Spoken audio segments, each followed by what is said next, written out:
नमस्कार दोस्तों। जैसे कि आपने रिलायंस का देखा कहाँ पे वो टकरा था 2170 और इंडसइंड बैंक का भी क्या कारण है कि भैया वो नहीं पार कर पा रहा है, तो इसको पढ़ेंगे थोड़ा सा।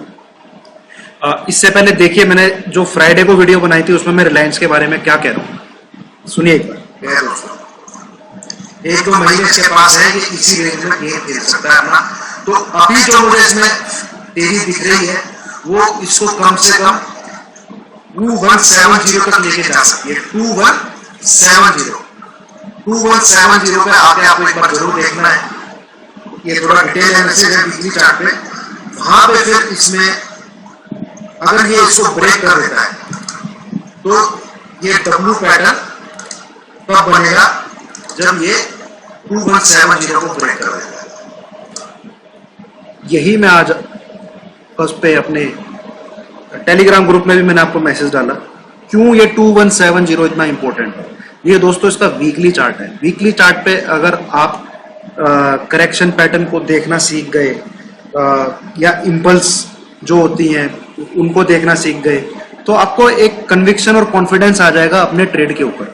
अब ये इसने इस ट्रेंड लाइन का सहारा ले रहा है ये, ठीक है। ये भी कोई और आपको नहीं खींच के बताएगा, ठीक है, क्योंकि इतना डिटेल में चार्ट कोई पढ़ता ही नहीं दोस्तों। मैंने 1996 से जो निफ्टी शुरू हुआ है उस समय तो मैं कम से कम 7-8 साल का ही था, बट तब से लेके अब तक 2021 तक एक एक वीक का चार्ट पढ़ चुका हूं, ठीक है। तभी आपको ऐसी लाइनें खींच के मैं दिखा पाता हूं कि हाँ देखो कैसे रेजिस्टेंस, कहाँ सपोर्ट। ये गिरा नीचे, ठीक है, बट जो इसने इसका ब्रेकआउट दिया था जिसको ये साल 2018 से इसका ब्रेकआउट नहीं दे पा रहा था। मैं और पीछे जाऊंगा तो ये लाइन और नीचे आ जाएगी, ठीक है। यहां ये देखिए, ये साल 2015 यहां पे इसका पहला रेजिस्टेंस लिया इसने इस लाइन का। 2018 में एक बार टच किया, 19 में किया, 20 में किया, कहानी मैं आपको सारी समझा चुका हूं। तो जब इसने इसको ब्रेकआउट दिया और हाई लगाया 2300 का, नीचे की तरफ आया, इसने इसी ट्रेंड लाइन पे सपोर्ट लिया, इसी ट्रेंड लाइन पे सपोर्ट लिया, फिर ऊपर गया, ऊपर जो उसको रेजिस्टेंस मिला फिर, ठीक है, यहां पे इसको रेजिस्टेंस मिला, फिर नीचे आया, फिर सपोर्ट लिया। अब जब ये ऊपर की चाल चल रहा था तो भैया इसका 2170 आना पक्का था, ठीक है। ये शॉर्ट चीजें होती हैं, अगर आप इन्हें सीख जाओ तो बहुत अच्छा रहेगा दोस्तों। तो अब ये यहां पे जो रेजिस्टेंस ले रहा है, ठीक है, इस बार इसको तोड़ देगा। ऐसा क्यों, ठीक है।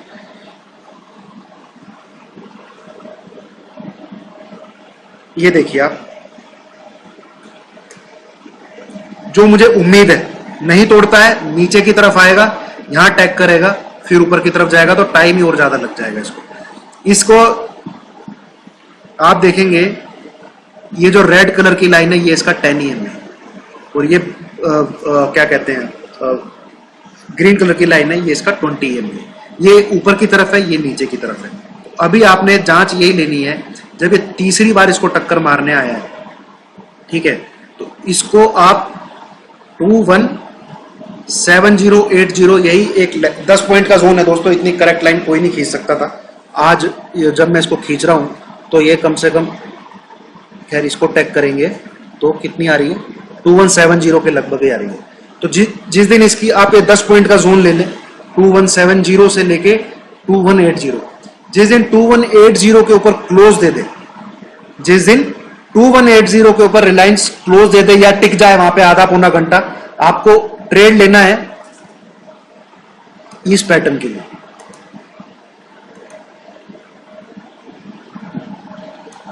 $2300 यहां से सीधा आपको 2300, 2320, 2380 इसके लिए ट्रेड लेना है। शर्त यही है, इसके ऊपर क्लोजिंग आनी चाहिए, ठीक है। नहीं तो हो सकता है यहां पे टैग करके एक बार फिर नीचे आए, फिर ऊपर जाने की कोशिश करें। ये रिलायंस का अपडेट है दोस्तों। और ये जो वीकली ट्रेंड लाइन होती है ना तो सपोर्ट में तोड़नी इतनी आसान होती है, ना रेजिस्टेंस में तोड़नी इतनी आसान होती है। तो ये नीचे भी 2 बार टैग कर चुका है और ऊपर ये तीसरी बार टैग कर रहा है, ठीक है। तो इनको तोड़ने के लिए वॉल्यूम चाहिए होती है। तो 2 दिन से रिलायंस में अच्छा खासा वॉल्यूम भी है गाइस। इसको तोड़ देता है तो डेफिनेटली आपको ऑल टाइम हाई रिलायंस में भी देखने को मिलेगा, रिलायंस में भी देखने को मिलेगा। और ये यहाँ पे अपने रेजिस्टेंस पे ही है, ये देखिए यहाँ पे अटक रहा था काफी दिनों से। तो देखते हैं क्या इसकी चाल रहती है। अगर ये 2180 के ऊपर होल्ड करता है, आधा पौना घंटा भी टिक जाता है, तो 2170 का एसएल लगाइए, वहां से बाय कीजिए, 2300, 2320, 2380 के लिए खेल जाइए इसको। ठीक है, अब बात कर लेते हैं इंडसइंड बैंक में। मैंने इसकी भी चार्ट बना के रखा है गाइस। ये इसका वीकली चार्ट ही है। आपको याद होगा स्टॉक कभी 1700 1800 भी चलता था, कभी क्या, पिछले एक 1.5 साल की तो बात है। 2018 में इसका हाई लगाया भैया 2000 का, और 2019 में 1800। तो जब से ये ऊपर से गिरता आ रहा है, तो ये ट्रेंड लाइन पे ये इसको रेजिस्टेंस मिल रहा है। ये देखिए, ठीक है, ये देखिए, ये देखिए, और इसने लो मारा है तो काफी नीचे आ गया था, ये तो 200-300 आ गया था शायद। ये देखिए 260 कुछ पे है। तो जहां से पिछले एक साल में बढ़ना शुरू हुआ, फिर ये इस वीकली ट्रेंड लाइन का सपोर्ट ले रहा है। तो पिछले 2 दिन से आप देख रहे होंगे, 2 वीक से इनफैक्ट, ये देखिए इंडसइंड बैंक में आपको इतनी छोटे प्यादे कभी मिलेंगे ही नहीं। देख लो आप पीछे से, इसमें इतना हाई बीटा स्टॉक हो चुका था, ये आराम से 30 से 40 पॉइंट की तो मिनिमम मूव थी इसकी वीकली, ऊपर नीचे ऊपर नीचे ऊपर नीचे। बट आप पिछले 2 वीक में देखो, ये प्यादा बना है, ये भी प्यादा बन जाएगा। ओपन क्लोजिंग की बात कर रहा हूँ गाइस मैं, ऐसे तो नीचे गया है ये कितना, 980 से लेके इसने हाई कितना लगाया, 1025 का। ये थोड़ी सी लाइन आप ऐसे ही ले लेंगे तो ठीक रहेगा। इसमें भी पूरा बाय सेटअप है दोस्तों। आप इसको 1025 के ऊपर जिस दिन एक क्लोज दे दे, वहां पे इसको बाय कीजिए, और इसका टारगेट मैं आपको बताता हूं, जो कि मुझे बहुत उम्मीद है यहां तक तो ये पक्का जाएगा इसको तोड़ के। पहला आप लेके चले 1100, ठीक है, 1100 बुक करें वहां पे, और जिस दिन 1100 के ऊपर कोई डेली क्लोजिंग दे दे, फिर 1230, 1240, 1250 इस जोन में आके ये रुकावट लेगा। उससे पहले रुकावट ही नहीं है कहीं। 1100 के ऊपर क्लोजिंग देते ही सीधा 1240, 1250 इंडसइंड बैंक, और ये ऊपर की तरफ ही ब्रेकआउट देगा, क्योंकि इसके सारे ईएमए पॉजिटिव है। ठीक है, 10 ऊपर है, 20 नीचे है, 50 नीचे है, 100 ऊपर है, इसको क्लोज कर देगा। इसका अगर आप मंथली चार्ट भी देखें तो उस पर भी बहुत, ये देखो, तो मंथली चार्ट पे भी रेजिस्टेंस है और मंथली चार्ट पे सपोर्ट है। जैसे मैंने आईटीसी की वीडियो बनाई थी, तो ये महीना है या फिर अगला महीना है, ऊपर की तरफ इसको टारगेट देने ही है 1100 के और 1250 के, 1240 के करीब आ रहा है। ठीक है दोस्तों, अब बात कर लेते हैं बजाज फाइनेंस की।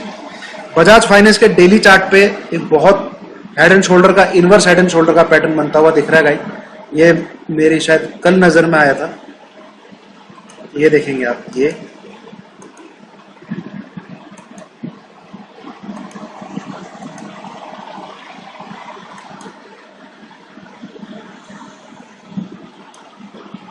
दैट्स, नजर रखिए 5800 के ऊपर जिस दिन एक क्लोज कर दे, 5800 के ऊपर जिस दिन एक क्लोज कर दे, इसको बाय करना है।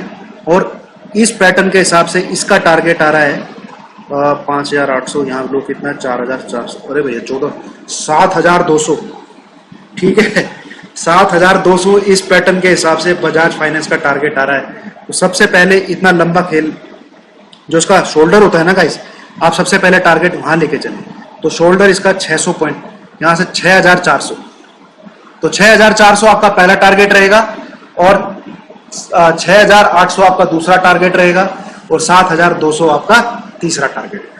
बजाज फाइनेंस में बाइंग तब करनी है जब 5800 के ऊपर कोई क्लोजिंग आ जाए। एसएल लगाइए 5800 के नीचे ही कोई क्लोजिंग का, ठीक है, और 6400, 6600 और 6800 और 7200, ये टारगेट के लिए आप बजाज फाइनेंस में as per this pattern buying कर सकते हैं। ठीक है दोस्तों, तो ये था वीडियो, को पोस्ट करता हूं गाइस। अगर आपको पसंद आ रहा है प्लीज लाइक कीजिए, शेयर कीजिए। Thank you so much.